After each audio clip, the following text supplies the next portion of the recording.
Assalamualaikum warahmatullahi wabarakatuh.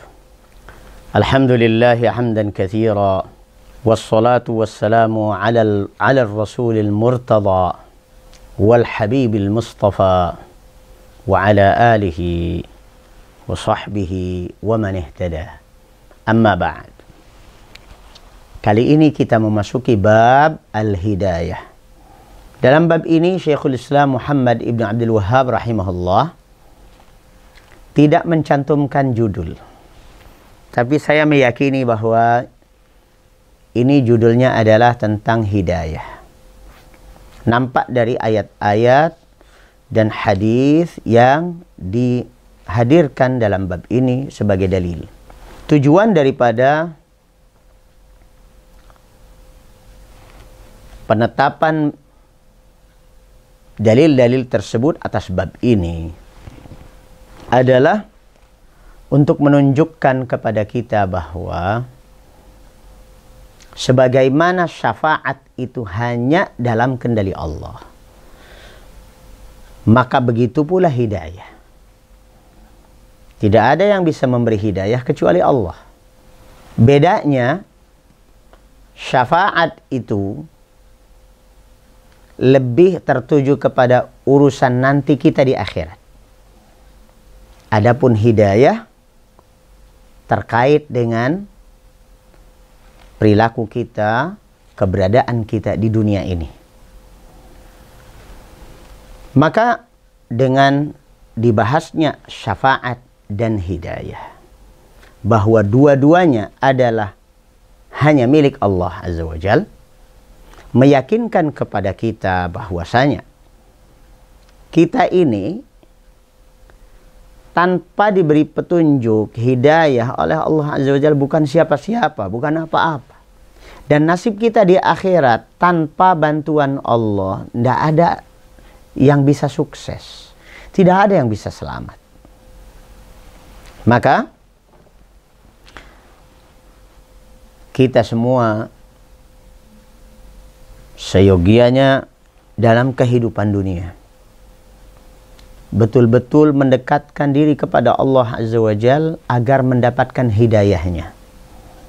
Kemudian di akhirat kita berharap, baru bisa berharap mendapatkan syafaatnya. Mari kita mulai dengan bab ini.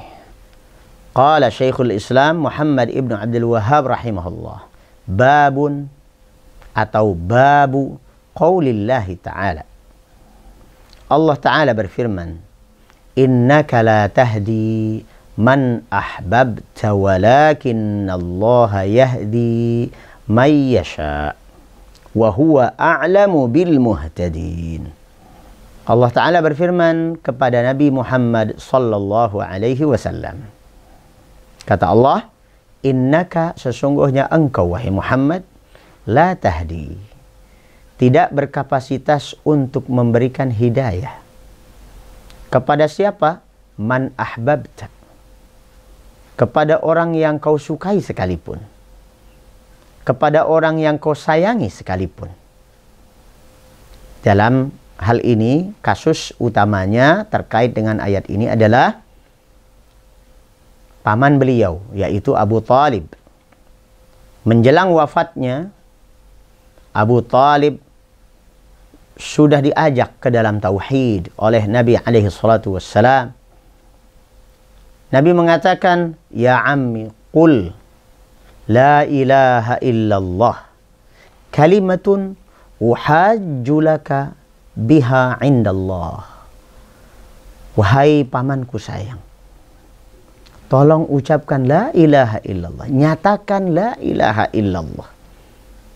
Ini adalah satu-satunya kalimat, satu-satunya ungkapan yang dengannya aku bisa andalkan untuk membelamu di hadapan Allah Azza wa Jalla. Nah, ini masih mendukung bab yang sebelumnya tentang syafaat.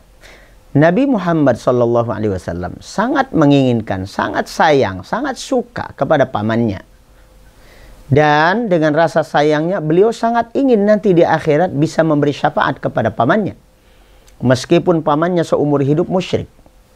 Tapi kali ini di akhir hayatnya semoga bisa menghapus kesyirikan sebelumnya dengan masuk ke dalam Islam. Tapi apa yang terjadi? Akhirnya Abu Thalib mati tetap dalam keadaan musyrik dan mengikuti agama nenek moyangnya. Lalu Allah Subhanahu wa taala berfirman, "Innaka la tahdi." Sesungguhnya engkau wahai Muhammad tidak mampu, tidak bisa melakukan penetrasi hidayah ke dalam kolbu pamanmu meskipun engkau sangat mencintainya. Terus siapa dong yang bisa melakukan penetrasi, memasukkan hidayah ke dalam kolbu manusia? Walakinnallaha, hanya Allah. Yahdi may yasha, yang mampu memberikan hidayah, penetrasi hidayah ke dalam kolbu hambanya yang dia kehendaki saja. Wa huwa a'lamu bil muhtadin, dan Allah lebih tahu tentang siapa yang pantas mendapatkan hidayah. Allah yang maha tahu siapa yang berhak mendapatkan hidayah. Jadi tidak ada hidayah itu berdasarkan kekerabatan. Karena dia paman Nabi, maka pasti dia dapat hidayah. Kalau dia anak kiai, maka pasti dapat hidayah. Kalau dia adalah keturunan orang soleh, sudah pasti juga soleh. Tidak ada jaminan itu. Selanjutnya, wa fi sahihi an Ibn al-Musayyib an abihi qala lamma hadarat Aba Talibin al-wafatu ja'ahu Rasulullah sallallahu alaihi wasallam wa indahu Abdullah ibn Abi Umayyah wa Abu Jahl faqala lahu ya am qul la ilaha illallah kalimatun uhajju laka biha indallah faqala lahu atarghabu an millati Abdul Muttalib فأعاد عليه النبي صلى الله عليه وسلم فأعاد فكان آخر ما قال هو على ملة عبد المطلب وأبى أن يقول لا إله إلا الله. Ungkapan ini adalah yang saya sebutkan tadi. Ini adalah kisah sangat menyedihkan bagi Nabi alaihi salatu wassalam. Beliau sangat berduka. Begini katanya. Lamma hadarat Aba Talibin al-wafatu. Ketika wafat, ketika kematian telah menghampiri dan menggelayuti Abu Talib, Rasulullah sallallahu alaihi wasallam datang. Sementara di samping Abu Talib sudah ada juga konco-konconya, kawan-kawan lamanya, para senior Mekah, bernama Abdullah ibnu Abi Umayyah, kafir, pentolan musyrik. Wa Abu Jahal, kepala geng di Mekah, kepala geng musyrik, Abu Jahal. Faqala lahu, kata Nabi alaihi salatu wassalam, ya am, wahai paman, mang, qul la ilaha illallah. Tolong ucapkan la ilaha illallah, mang. Ini adalah kalimatun, sebuah ungkapan uhajju laka biha indallah. Satu-satunya ungkapan yang bisa aku jadikan andalan. Jika engkau mengucapkannya, aku jadikan itu andalan untuk membelamu di hadapan Allah nanti. Begitu Nabi alaihi salatu wassalam mengatakan itu, langsung disambar oleh dua orang pentolan musyrik ini. Apa kata keduanya? Kamu mau? Kamu mau meninggalkan agama ayahmu sendiri? Nah, ini rayuan. Siapa yang akan menang? Permasalahan ini adalah permasalahan kedekatan emosional, persahabatan, pertemanan. Maka waspadai pertemanan kita. Seperti pernyataan as-sahibu sahib. Sahabat itu bisa menyeret. Kalau kita bersahabat dengan orang baik, terseret kita ke dalam kebaikan. Kalau perkawanan kita dengan tukang gosip, tukang ghibah, tukang namimah, ahli bid'ah, maka terseret pula ke situ. Maka waspadai siapa yang kita jadikan teman. Kata Nabi SAW, Al-mar'u ala dini khalilih. Orang itu bisa terwarnai oleh corak agama temannya. Apalagi menjadi soulmate, teman dekat. Falyanzur ahadukum man yukhalil. Maka siapapun di antara kita, perhatikan, waspadai. Apalagi kita punya anak. Dia bergaul dengan siapa? Waspadai. Apalagi kita yang gampang dan mudah-mudah menelan isu. Isu apa saja kita telan mentah-mentah tanpa tabayun. Yang nggak suka tabayun ini, waspadalah Anda. Ya. Yang tidak suka tabayun kalau mendengar cerita atau berita buruk, apalagi tentang ulama, apalagi tentang ustaz, apalagi tentang ahli ilmu, Anda tidak tabayun. Anda akan terwarnai dengan mudah. Anda akan seperti bunglon. Nempel di daun hijau, nampak hijau. Nempel merah, nampak merah ketika berdekatan dengan objek-objek yang merah. Ada orang imma'ah. Seperti kata Nabi SAW, La yakunir rajulu imma'ah. Orang itu mestinya jangan imma'ah. Imma'ah itu apa? Tukang ngekor. Orang begini ikut, orang begitu ikut. Ikut-ikutan aja. Tidak punya prinsip. Dan tidak punya tawakal kepada Allah Azza wa Jalla. Nah, kembali kepada Abu Talib ini. Karena saking kuatnya pertemanan dengan para tokoh musyrikin Quraisy dan tidak mau memutus hubungannya dengan orang-orang musyrikin, dan ketokohan Abu Talib ini betul-betul diperhitungkan oleh mereka. Ini penting sekali para tokoh. Pelajaran buat para tokoh masyarakat. Dekat dengan ahli maksiat, dengan ahli syirik, dengan ahli kufur, dengan ahli bid'ah. Kemudian akhirnya ketika ingin mengamalkan sunnah, gamang, goyah. Apakah saya akan meninggalkan masyarakat umum demi mengikuti ustadz ini? Akhirnya nanti masyarakat akan menjauhiku dan aku jauh dari para fansku.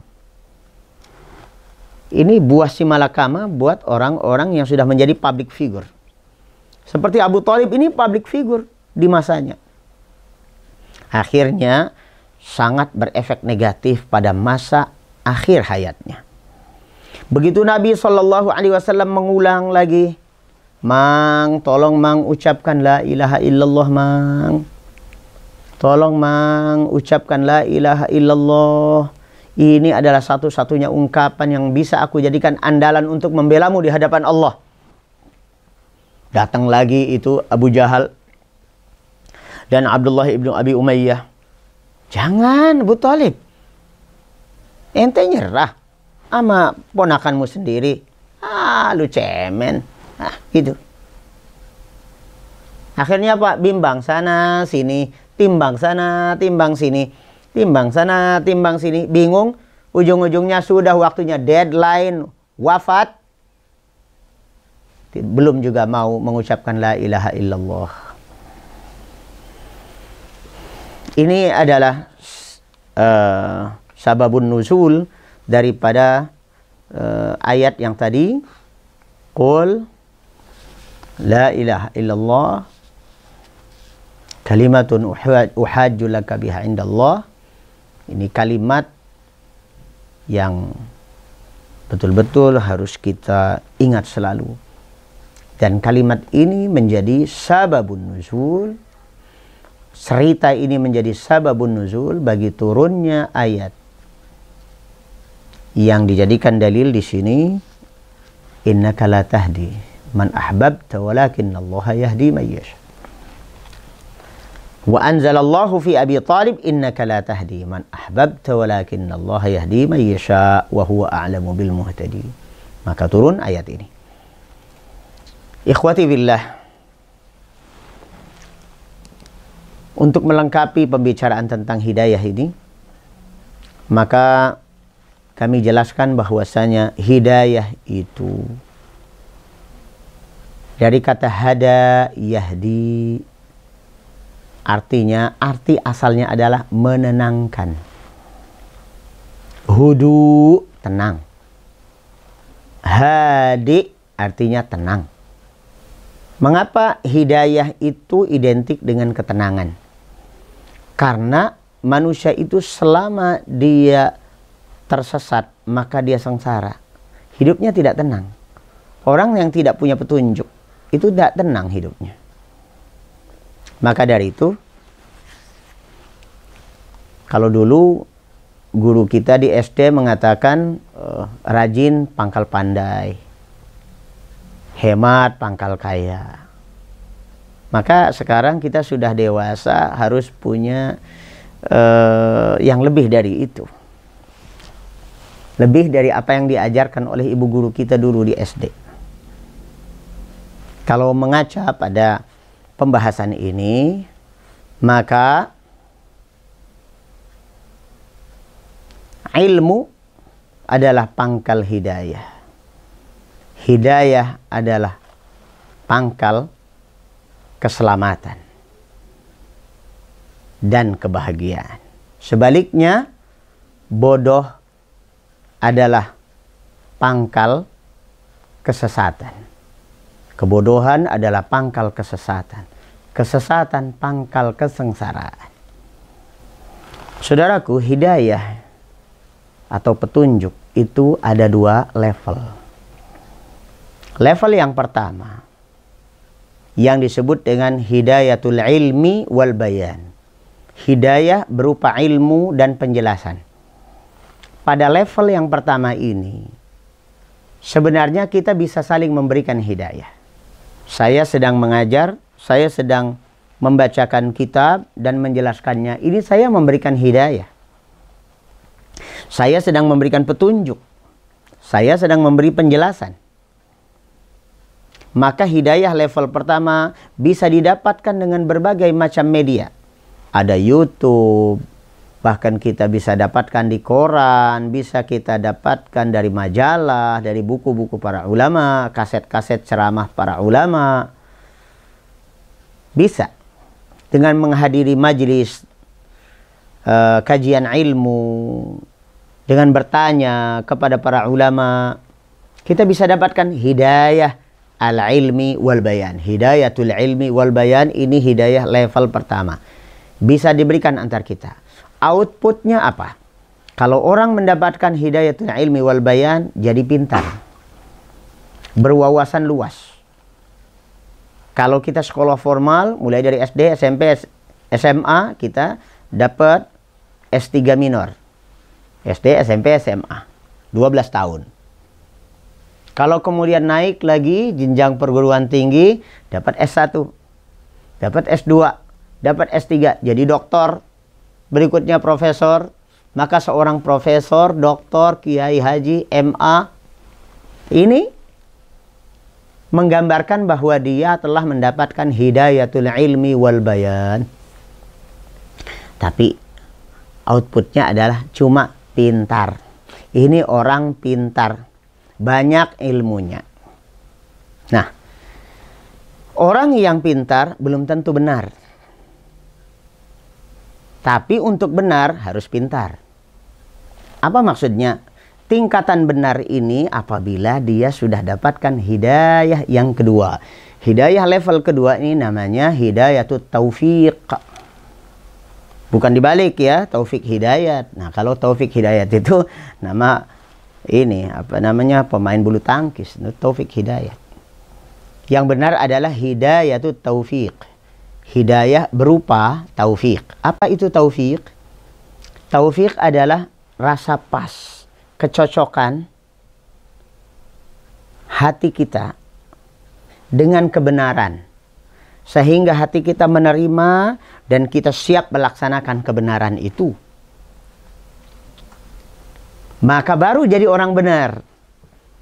Ilmunya diamalkan. Tapi orang dapat kuliah sampai doktor, Masya Allah, lulusan Timur Tengah, nggak taunya jadi maling anggaran, jadi menteri, maling anggaran, menyelewengkan ajaran agama demi jabatan. Ya, kalau seperti ini namanya cuma orang pintar, belum bisa jadi orang benar. Kalau orang pintar, untuk jadi benar butuh hidayah yang kedua. Itulah hidayatut taufiq, dan ini yang dimaksud dengan pembahasan bab ini. Maka ketika kita mendengar innaka la tahdi man ahbabta walakinallaha yahdi man yasha, sesungguhnya engkau tidak bisa memberikan hidayah, maksudnya adalah hidayatut taufiq. Hidayah yang hanya Allah saja yang mampu memberikannya penetrasi ke dalam kolbu. Nah, di hadapan ungkapan seperti ini, maka seyogyanya kita semua ikhwas sekalian banyak berdoa, minta kepada Allah Azza wa Jalla hidayah. Kenapa? Karena hidayah level kedua ini nggak ada yang bisa memberikannya kecuali Allah Azza wa Jalla. Kalau hidayatul ilmi level 1, kita bisa minta guru menjelaskan, kita bisa baca buku, kita bisa nonton YouTube, ceramah-ceramah agama para ulama, bisa. Tapi cuma khazanah ilmu, wawasan, pengetahuan saja, jadi orang pintar saja, belum tentu jadi orang benar.